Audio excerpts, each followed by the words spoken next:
Meus amigos, o homem foi lá e escreveu a história de novo.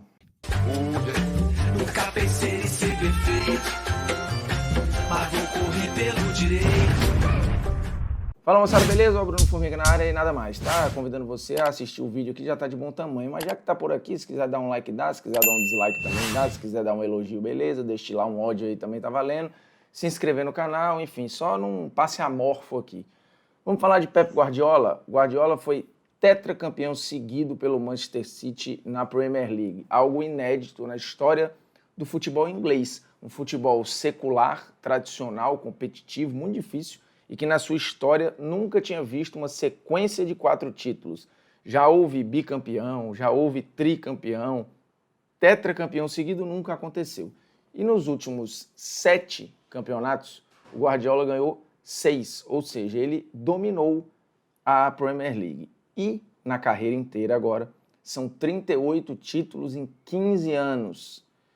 É algo muito insano. E do ponto de vista proporcional, ele faz mais do que qualquer outro treinador já fez em qualquer tempo, ou em qualquer época, ou em qualquer campeonato, de qualquer nacionalidade. O Ferguson é o maior vencedor da história do futebol com 49 títulos, mas ele fez isso em basicamente 40 anos de carreira. O Guardiola tem 38, ou seja, ele tem 11 a menos em 15 anos de carreira.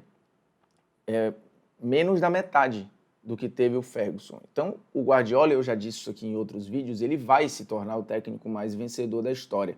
Se isso vai fazê-lo ser considerado o maior, o melhor, o mais revolucionário, não sei qual rótulo vai dar, mas que ele vai estar na lista, ele vai. Isso aí é fato. E quando vai acontecer, dá para a gente projetar. Nesse ritmo, ele vai bater isso aí daqui a 4 anos, 5 no máximo. E, obviamente, como é um técnico de primeira prateleira, se ele sair do City, ele vai continuar competindo no alto nível com equipes que são candidatas a título e que ele vai transformar em algo ainda melhor, como ele fez no Barcelona, como ele fez no Bayern de Munique, não em títulos, mas em processo e em ferramenta, e faz no Manchester City, basicamente refundando o clube, né? Nesse momento, o Manchester City ele já é o segundo maior vencedor da era Premier League. E aí eu não estou contando a era antes da Premier League, ali no início dos anos 90. É só da era Premier League. E boa parte disso, dos 8 títulos que tem, vem do Guardiola. E no século, já é a equipe mais vencedora na Inglaterra. Então o Guardiola transformou o Manchester City na equipe mais vencedora da Inglaterra neste momento. O que é muito grande para uma equipe que sempre foi tradicional, mas não tinha essa relevância e não tinha essa dominância.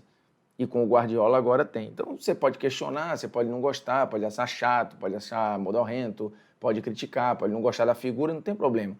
Mas não dá para ignorar o que o cara faz. E faz isso tendo um outro protagonista, mais um, diferente nessas edições todas.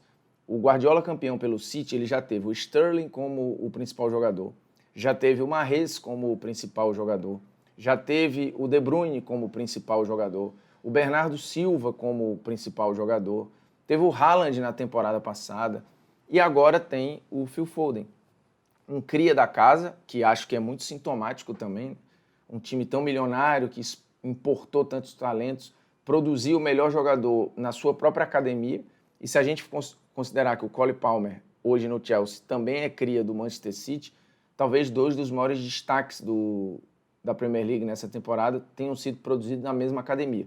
Um lugar que foi buscar o Guardiola, mas antes de ter o Guardiola já sabia aonde queria chegar, meio que chupinzando a estrutura que era do Barcelona, trazendo vários diretores dali e tentando replicar um pouco daquele modelo, né, de ser uma espécie de Barcelona na Inglaterra, com uma lógica na produção dos talentos, na sua academia e pensando o futebol de maneira muito parecida. E foi buscar o Guardiola, que quando chegou, a cultura ela já estava sendo implantada antes do Guardiola chegar. Então o projeto de futebol do City ele é muito claro, diferentemente do PSG, que não tem projeto. O Chelsea, durante um tempo, ele ficou patinando um pouco, né? Mas as glórias vieram muito rápido. Então os novos ricos, às vezes, eles têm muito dinheiro, mas não têm um norte.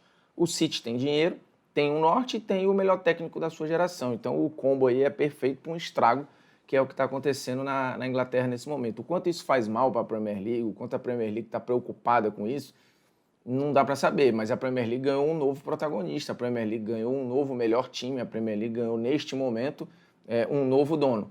Quanto tempo vai durar, precisa entender, né? O Klopp foi um grande rival, o Arteta agora se coloca aí como o grande antagonista ao Guardiola no momento, e o Guardiola com essas campanhas de Manchester City, lembrando, ele foi campeão 6 vezes, 4 vezes seguidas, e das 6 vezes, em 4 ele fez mais de 90 pontos, que é algo muito, muito raro na história da Premier League, e o Guardiola conseguiu fazer na maioria das vezes em que foi campeão. E nessas boas vezes, ele uniu o melhor ataque com a melhor defesa. Normalmente teve o Ederson ganhando o prêmio Golden Glove, ou pelo menos em metade das vezes o Ederson foi o goleiro que mais jogos ficou sem tomar gol. E em várias vezes também teve o destaque do campeonato. Agora voltou a ter, ele já viu o De Bruyne ser eleito o melhor jogador, já viu o Haaland ser eleito o melhor jogador, agora está vendo o Phil Foden ser eleito o melhor jogador, já aconteceu com outros. E ele vai potencializando vários talentos que você olhava ali, podia considerar bons jogadores, mas ele eleva a outro patamar. Então, assim, o mérito do Guardiola ele é inegável. E você diminuir porque tem dinheiro envolvido, porque ele só vai trabalhar com os melhores, é achar que, de novo, os bons pilotos da Fórmula 1 vão dirigir carro ruim, que os melhores jogadores de tênis vão jogar com raquete ruim ou com aparelho ruim, e que os melhores treinadores vão ter que treinar times ruins para se provarem. Não existe. A excelência custa caro, a excelência busca excelência. Então o Guardiola vai sempre treinar time caro e vai sempre treinar time bom, porque ele é bom. Então os melhores vão estar treinando os melhores. Da mesma forma que o Ferguson, o Ancelotti, o Mourinho, os grandes, o próprio Klopp, nenhum desses aí foi campeão com time barato e nenhum desses foi campeão em time pobre. Eles podem ter sido campeões surpreendentes em alguns contextos, mas tudo envolvendo muito dinheiro e envolvendo muito gasto. Ah, mas o Mourinho no Porto. Ok, o Porto é um dos clubes mais ricos de Portugal, não era um dos clubes mais ricos da Europa, óbvio, e o que ele fez na Champions é gigantesco, mas lembrando, aquele foi um ano muito louco, né? A gente teve campeão improvável na Euro, na Libertadores, na Liga dos Campeões, total mérito do Mourinho, que depois dali partiu para ser um dos técnicos mais gastadores da sua época. Guardiola, Ancelotti e Mourinho estão sempre na lista dos técnicos que mais gastaram. Então, o ponto do gasto, para mim, é bobagem. A engrenagem do Manchester City, ela, de novo, foi uma das mais arrumadas, azeitadas e intensas do futebol mundial e ganhou a Premier League, forçando os adversários a subir muito o nível. O Liverpool já fez campanha de mais de 90 pontos. O Arsenal fez uma campanha agora com mais vitórias do que a campanha dos invictos em 2003, 2004. O Guardiola já tinha feito isso na Espanha com o Real Madrid, forçando muito a barra, e o Real Madrid fazendo campanha de campeão, mas não conseguindo porque tinha um time insano do outro lado. Então a história está escrita de novo. O Guardiola conseguiu uma tríplice coroa na temporada passada, um título inédito de Liga dos Campeões gigante. E aí na temporada seguinte, o que ele faz? Outro título histórico, porque esse tetracampeonato é muito importante para o torcedor do City. O City, que não é o maior da Inglaterra, não é o mais tradicional, não era o mais vencedor, ele conseguiu preencher uma lacuna ali de eu cheguei primeiro aqui. O primeiro tetracampeão seguido da história da Inglaterra é o City. E foi por causa do Guardiola. Então, assim, se fosse outro treinador, dificilmente conseguiria. E, de novo, ele elevou vários caras a um nível absurdo. O Rodri, bom, com ele ficou fantástico. E vários outros, né? O próprio, se pegar o Walker, o Bernardo Silva, De Bruyne, Sterling, que já saiu, agora o Phil Foden, Rúben Dias. E você pode escolher N jogadores que passaram pela mão do Guardiola e que elevou a outro patamar. E quando as pessoas falam de time rico, é muito fácil poder contratar quem quiser, se esquece que o Barcelona dele, campeão, era quase todo formado na base, né? Então, assim, foi gasto dinheiro na formação dos caras? Foi. E algumas contratações que foram muito caras não funcionaram nas mãos do Guardiola. No Barcelona, por exemplo, o Ibra não funcionou. E no City passaram outros também que não funcionaram. Então, assim, o dinheiro não compra tudo, mas o Guardiola ganha quase tudo.